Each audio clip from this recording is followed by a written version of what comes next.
Premier magasin ouvert familialement parce que chez Bureau Vallée c'est une franchise, c'est familial, donc avec mon papa à l'époque. En 2006 à Mulhouse, parce qu'effectivement l'Alsace c'est une bonne terre, un bon magasin, un bon emplacement, donc à Morgevillers-le-Bas exactement, pas de souci. On est de Belfort à la base. En 2010, notre centrale avait ouvert avec un autre franchisé en 2007, mais on ne pouvait pas le faire, c'était trop rapide. Un deuxième magasin, en étant de Belfort, on s'est dit hop, on y va. Donc on l'a repris en 2010. Ça a pris du temps parce que Belfort, du coup, est moins riche que l'Alsace. L'ancien franchisé avait fait un petit peu des dégâts. Mais ça progresse, on fait notre boulot, on est en local, on travaille avec les gens en local. Donc ça c'était en 2010. Malheureusement mon papa, donc, qui était mon associé et le gérant de la société, est décédé en 2011. Donc deux choses s'ouvraient à moi, soit je revendais tout, j'arrêtais et je faisais autre chose, soit je continuais ce projet familial qui n'était pas mon domaine. Moi j'avais ouvert les magasins, je m'occupais des magasins, des salariés, des clients, mais je ne faisais pas du tout de la gestion de la société. Donc je me suis lancée, je me suis dit allez hop on y va, je vais savoir faire. Bon. Et on avait toujours dit qu'à Mulhouse, dans ce bassin-là, il fallait 2 magasins pour encadrer la ville. Et le même mois, peu de choses près, 3 semaines après la mort de mon papa, notre centrale m'apporte, parce qu'ils peuvent le faire, un local en disant bah, tiens on a trouvé un local, est-ce que tu veux te lancer? Je me suis dit allez hop, en mémoire de, on y va.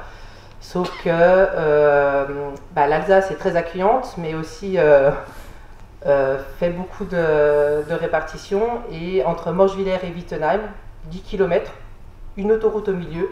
Ça faisait 6 ans qu'on était sur Morgevillers, de l'autre côté on n'était pas connus. Donc du coup le projet de se dire on a grandi, on sera déjà connu, on peut lancer un magasin sans faire les investissements d'un démarrage, d'une publicité, n'était pas là. Et au bout de, ça c'était en 2012, en avril on a ouvert. Au bout de 6 mois, je vais voir Emmanuel en disant là je vais dans le mur, ça ira pas. Je vais tout perdre. À l'époque on avait une société qu'on a toujours pour le moment. Donc une société, 3 magasins, c'était pas le bon trio. Et là tout se ferme. Le propriétaire du dernier magasin ne répond pas, je ne peux plus payer les loyers. Donc petit à petit, le temps que ça se mette en place, ça a mis 3 ans. En 2015, expulsion du propriétaire, du jour au lendemain, on l'attendait, on avait anticipé avec Emmanuel, on était déjà allé voir avocat et compagnie. Donc on a fait une demande de mise en redressement nous-mêmes, c'est nous qui sommes allés voir les magistrats pour dire sinon on perd tout.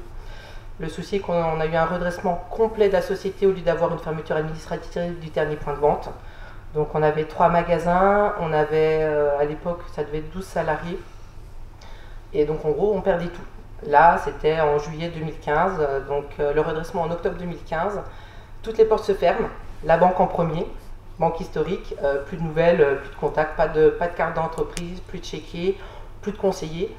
Les fournisseurs ne nous livrent plus si je ne paye pas d'avance, sauf que plus de trésorerie, donc je ne peux pas livrer d'avance, donc je ne peux pas avoir de marchandises, donc on ne peut pas vendre dans le magasin. Donc on est dans une spirale un peu infernale.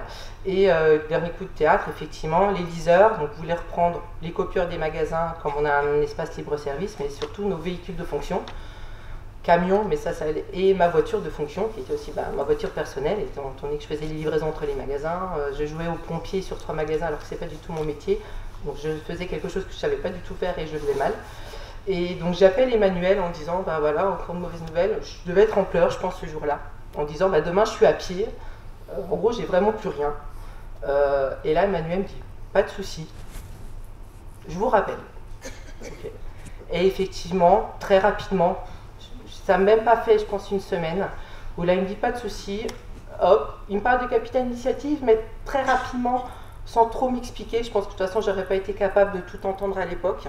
Et il me dit, c'est bon, la voiture est rachetée, vous continuez à payer le même loyer, voire effectivement, je pense de mémoire un peu moins cher que ce que je payais aux 10 heures. Et puis c'est bon. Ah ok, bon. D'accord. Et effectivement, j'avais 1 an et demi, 2 ans, je pense, de leasing à régler, donc c'était pas grand chose qu'on a pu faire parce que le redressement a été fait. Cette petite partie-là, ma petite voiture, effectivement, quand je vois la somme maintenant par rapport au chiffre d'affaires qu'on fait, à la trésorerie qu'on a grâce à ça, 1 an après le redressement, on repayait des impôts sur la société, donc ça veut dire qu'on était quand même pas si mal au niveau commerce. Et effectivement, plan de redressement en 10 ans, que l'on a pu faire en 5. C'est-à-dire que je suis sortie au mois de juin 2022 du redressement. Là, on a 18 salariés maintenant.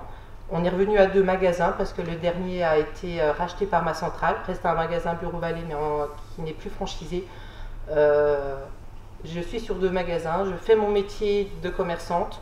J'apprends encore à devenir une bonne gérante, mais j'ai Monsieur Seignol. Mes enfants l'appellent Monsieur Guigui parce que j'étais enceinte depuis voilà, le premier magasin, j'en ai eu 2. Et il a toujours fait des guides à mes enfants, donc chez nous c'est Monsieur Guigui. Donc là ce soir je suis avec Monsieur Guigui. Mais m'a toujours suivi et me demande encore maintenant, alors que ma société va très bien, que je vais faire pratiquement 4,5 millions de chiffre d'affaires sur 2 magasins, me demande encore tous les mois quand je ne l'envoie pas mon petit tableau des chiffres pour savoir où j'en suis. J'ai envie de temps en temps lui dire c'est bon, je gère. Ça fait 3 mois que j'ai pu demander. Hein. Mais il y a un suivi, donc autant de la part de Capital Initiative, moi ça n'a pas duré longtemps l'expérience, j'ai pas très bien connu, j'ai jamais rencontré Monsieur Hans, je ne m'étais jamais renseigné au niveau, mais ce que je viens d'entendre ce soir, ce que moi j'ai pu avoir comme aide, effectivement ça donne envie en tant qu'entrepreneur d'aider ceux qui en ont besoin, parce qu'avant tout on est des hommes, des femmes, et c'est vrai qu'on peut tout perdre très vite, et moi j'ai frôlé la perte du couple, la perte de tout, donc merci. Merci d'avoir des hommes qui proposent, merci d'avoir des entrepreneurs qui nous aident et ça donne envie. Merci.